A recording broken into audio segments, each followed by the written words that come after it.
Hi everyone, I'm Dr. Mila Brujic, and I'm here today with Dr. Doug Devries, and we're going to be talking about revolutionizing the diagnostic and therapeutic algorithm for dry eye disease on this episode of the Optometric Insights show.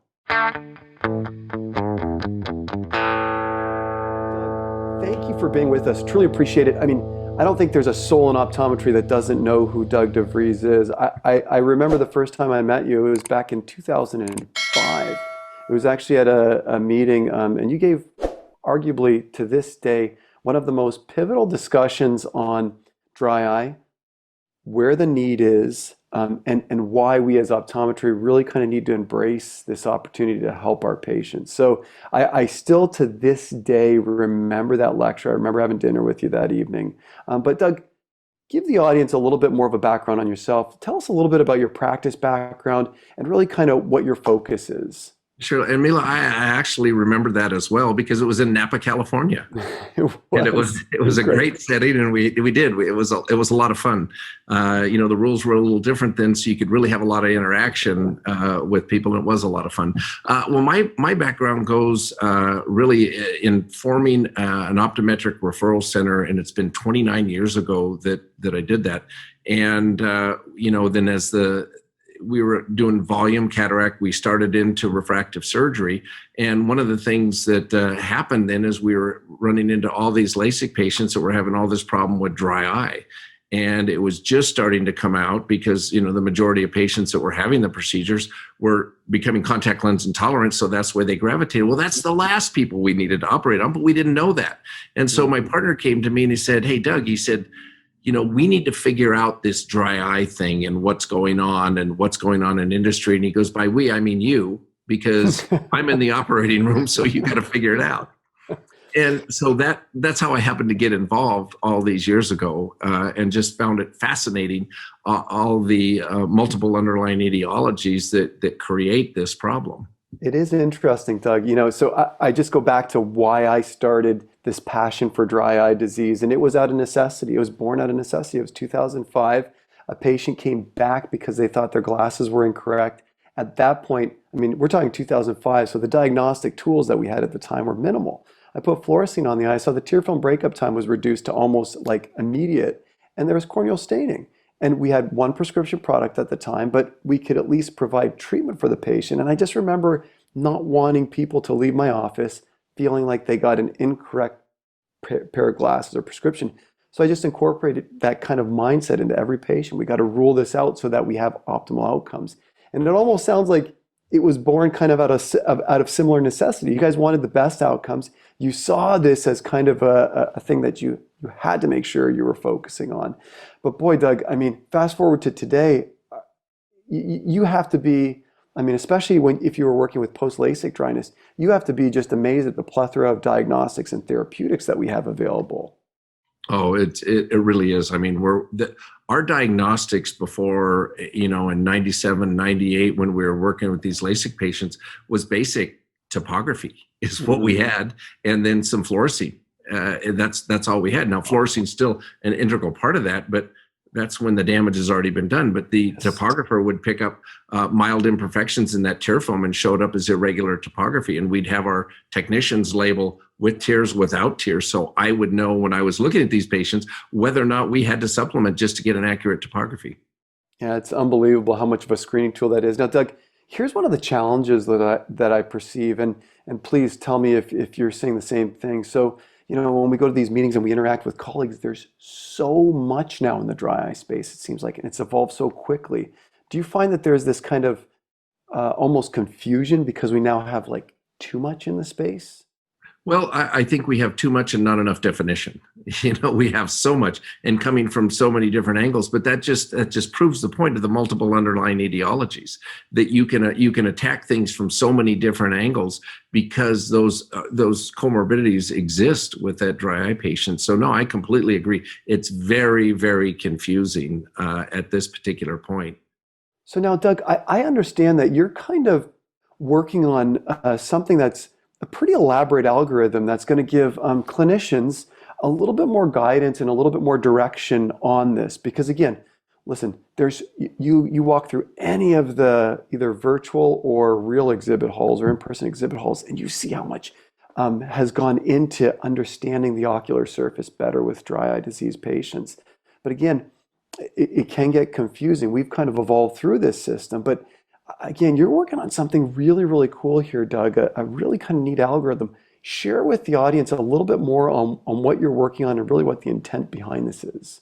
I sure will, Milan. And it actually, again, is born out of necessity because of that confusion that you've talked about.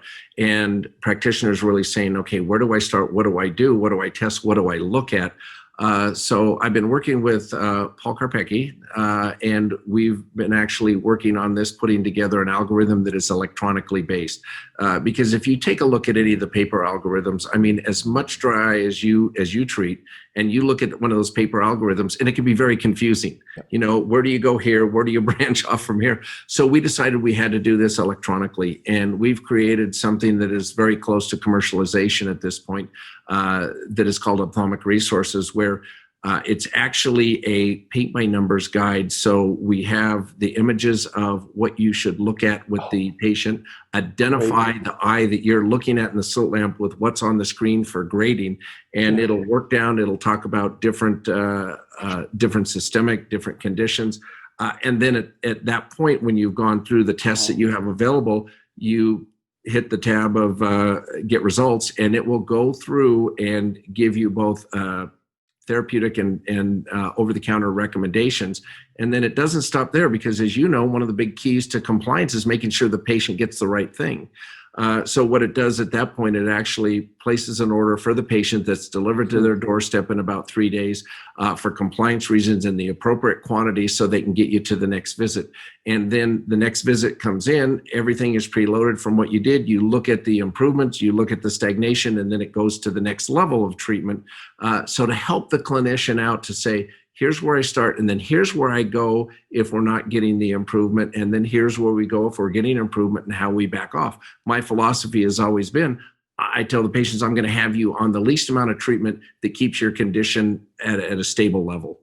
And so it goes both backwards and forwards. It has something that what we've done is we based it on about 2,500 patients between Paul and myself that we've seen and determined. So we're using best in category type of over-the-counter products.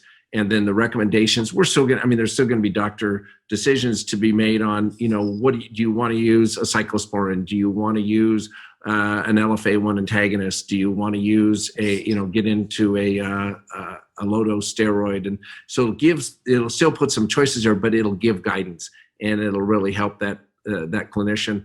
And all they have to do at that point is go through the questions, go through the tests, and match the eye with what's on the algorithm. It'll blow it up. It'll show you the eye. It'll help you grade it, so that everybody is grading the same way. Because as you know, everybody grades differently. So if we can standardize this, and then the beauty of this is it has AI in it also. We collect all the information. Everything is downloaded, and then we can make changes, and the algorithm will actually make changes based on the outcomes for the specific age, gender, and condition that the patient has. Well, Doug, that's mind-blowing. So I have several comments and questions. The first thing is a paper kind of algorithm is great, but it gets, like you said, so complicated so fast. In addition to that, it's tough to modify when new information comes out. I'm assuming that because it's on an electronic platform, when new information comes out, or when, who knows in 5 years what the new treatment is going to be, or what we're going to understand about the ocular surface that we don't know today, that we're going to need to incorporate into our algorithm.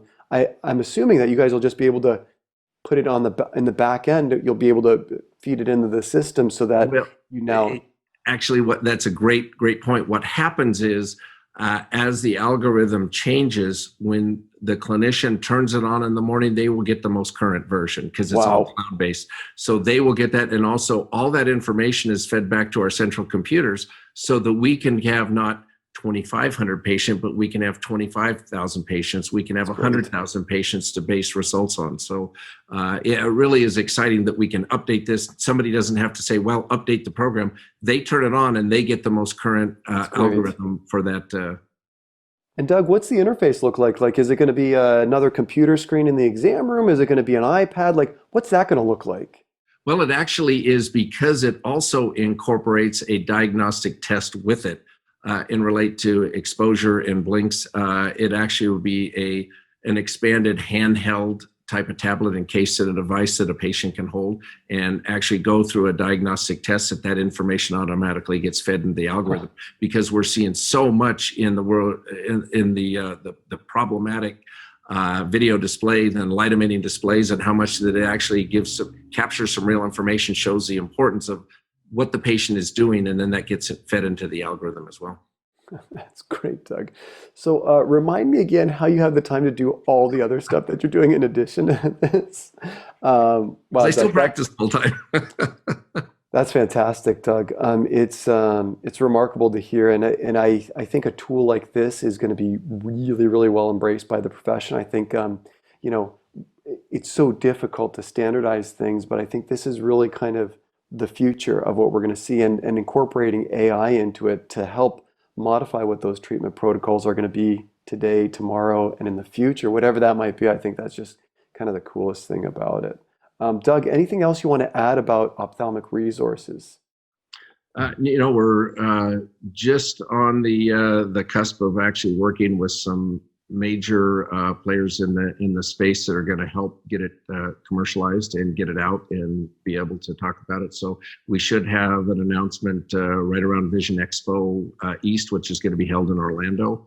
And we have another product that I really can't go into much detail, but stay tuned. I'd love to come back sometime as soon as we have that and describe that too, because we're just as we look, and I know you and I have talked about this many times and share the frustration of saying, how do we get more people treated? How do we really and how do we let optometry totally take control of dry eye? Because that's where it should be. It should be in the primary care optometric practice of doing that.